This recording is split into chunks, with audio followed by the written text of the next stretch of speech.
kay Benny Abante. Okay, ito ang mensahe ko sa son of appointed son of Comelec. Ikaw, Congressman Abante, para kang hipon. Utak hipon. Si Congressman Abante, utak hipon. Bakit ko sinabing utak hipon? Kasi ang hipon, naghalo ang utak pati tae. Hindi niya napaghihiwalay ang tama't mali. Akalanin mo, binabaha ang Luzon. Ang palpak na flood control ay nasa Luzon. Ang iniimbestigahan niya, nasa Davao. Gago! Tanga! Akalanin mo ang palpak na flood control nasa Luzon? Ang palpak na budget, eto ngayong administrasyon ni BBM. Tapos, ang linubog ng baha, Luzon, ang iniimbestigahan, Davao. Tanga ka ba? Hindi ko alam kung paano nangyari ang appointed son ng Comelec na yan eh. Hindi naman binoto ng tao, pero naupo. Nakakahiya. Oo. Kaya namin sa'yo kay Abante. Utak hipon. Naghalo ang tae, pati utak. Hindi na kayang pag-iwalayin ang tama't mali. Yun lang.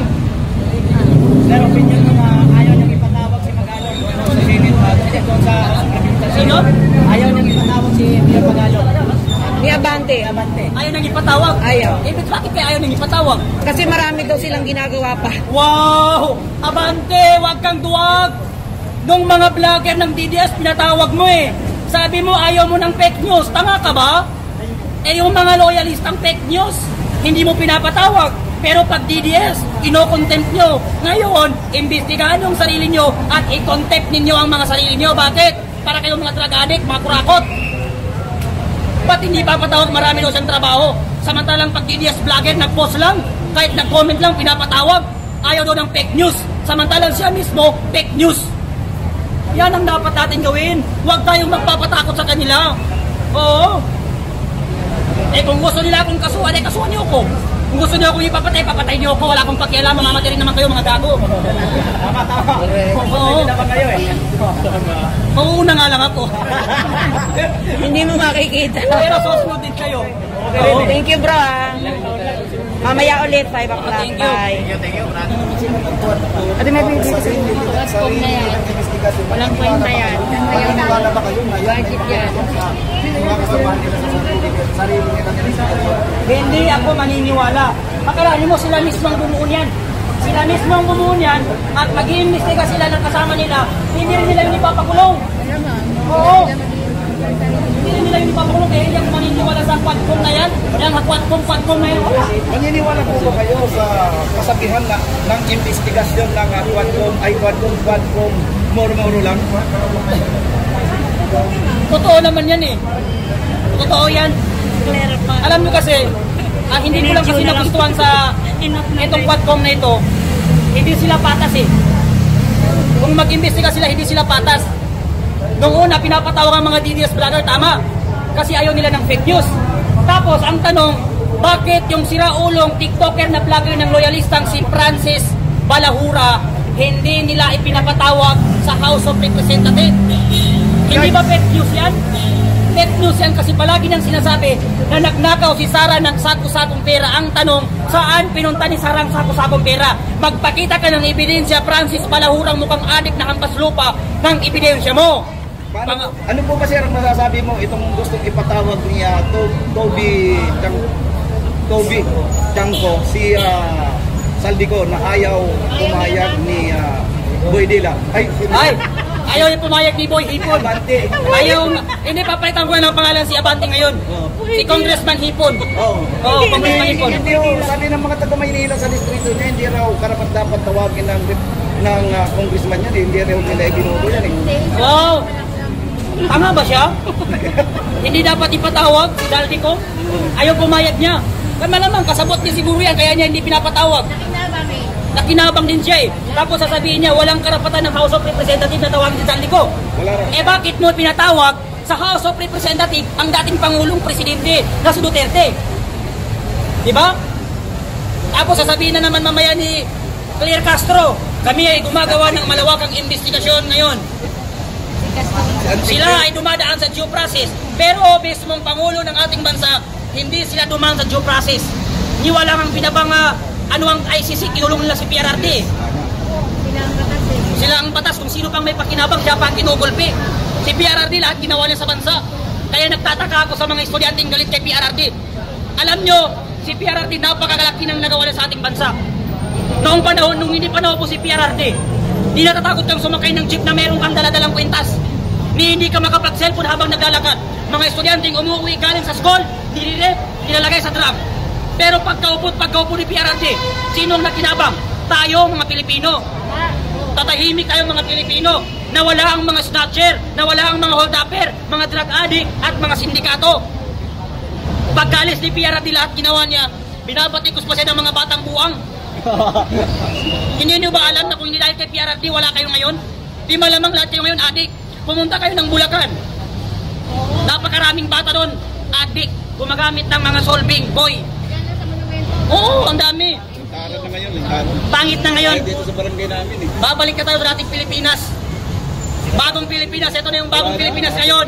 Ang nagawa ng bagong Pilipinas, korupsyon. Ibalik ang droga, ibalik ang kadudutan ng ating bansa. Yan ang nagawa ng bagong Pilipinas ni Bongbong Marcos. Siya mismo may hawak ng drugs eh. Siya mismong may hawak. Bongbong Marcos eh.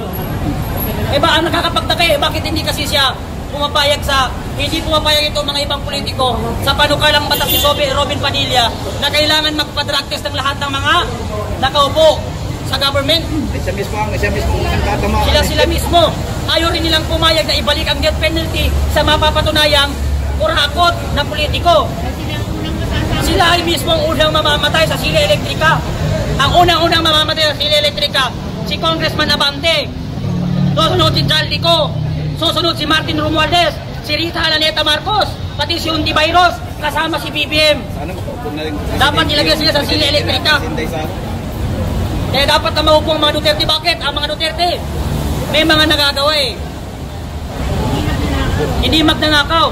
Akala nyo mo, inimbestiga nila, 125 million lamang. Samantayan yung kay Jaldico na budget na ninakaw niya, 500 billion. Kay Martin Romualdez naman, 500 billion. Bakit hindi ipinatawag sa House of Representatives? At bakit hindi inimbestigahan ni Senator Risa Ontiveros? Si Remulla, saka si magkakatid Remulla, tagpa 500 million. Oo, taga-babahan rin. Napakarami nila ginagawa eh. Wala napuntahan yun, hindi alam kung saan napunta. Ano nga pala ang reaksyon mo dun sa ano, sir? Yung mga nag-a-apply sa ombudsman.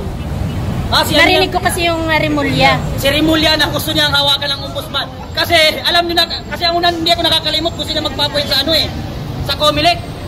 Papalitan niya si pero si George Garcia. Ito lang gusto niya kasi siya ang hawak sa lahat ng botante ngayon. Ang papanalo nila lang ang gusto niya ngayon, hindi lumusot ang plano na yon. Ngayon naman gusto niya magpapoint sa ombudsman.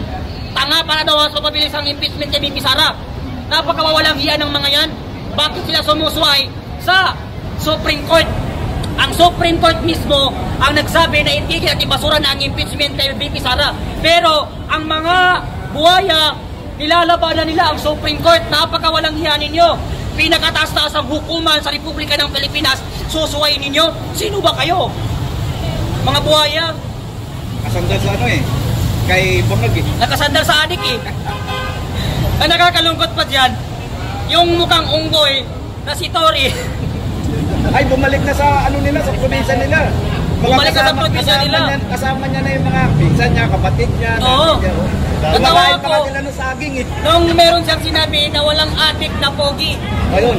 Ibig sabihin, parang inamin ni Tory na siya mismo adik. Oo. Kasi hindi naman siya pogi eh. Tapos nagreklamo si Bongbong Marcos. Ba't daw sila tinigiran ni Tory? Ang masakit pa dyan, ginamit lang siya ng administrasyon. Ginamit lang ng administrasyon. Ngayon wala siyang pakinabang, tinanggal na siya sa posisyon. Ang sakit sa pakiramdam doon. Oo. Ngayon, kawawas siya ngayon dahil wala na siya sa pwesto. Nagigilan na akong bayan sa kanya. Kailangan magtago na sila kung pamilya. Kasi papatayin yan. Si Tory, papatayin yan. Kaya dapat mag-people power talaga tayo eh. Papatayin yan. Losobin na natin ang Malacanang. Dapat. At pababain na sa pwesto ang mga politiko na yan. Hindi tayo dapat matakot sa mga baril nila. Hindi tayo dapat matakot sa mga posisyon nila. Kasi kung hindi dahil sa atin, wala siya sa posisyon nila. Oo. Ako halos sa lahat ng rally na doon ako nagsasalita. Noong rally natin dito, sa Edges Ride dito mismo, nagsalita rin ako noon. Pag-uwi ko, hinabol ako ng mga hampas lupa. Akalanin mo, papakulong nila ako, wala naman akong kaso. Nagtago ako dun sa Bulacan. Almost 8 months ako nagtago dahil hinahanap ako. Sinasabi pa nila, bayaran ako, di piso wala akong bayad.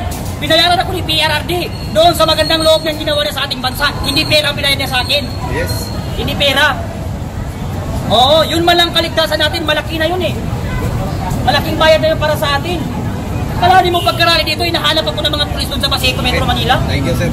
Pero hindi ako matatakot. Ayun, nandito na naman ako, lumabas na naman ako. Kaya thank you sa ating lahat. Kaya dapat mamaya 5:30 sa lahat na nanonood ng mga Pilipino, pumunta kayo dito sa EDSA Shrine, sa Robinson Galleria para ipakita natin sa mga buhaya yang hindi tayo nasisindak sa kanilang mga sungay. Oo, thank you very much. Thank you.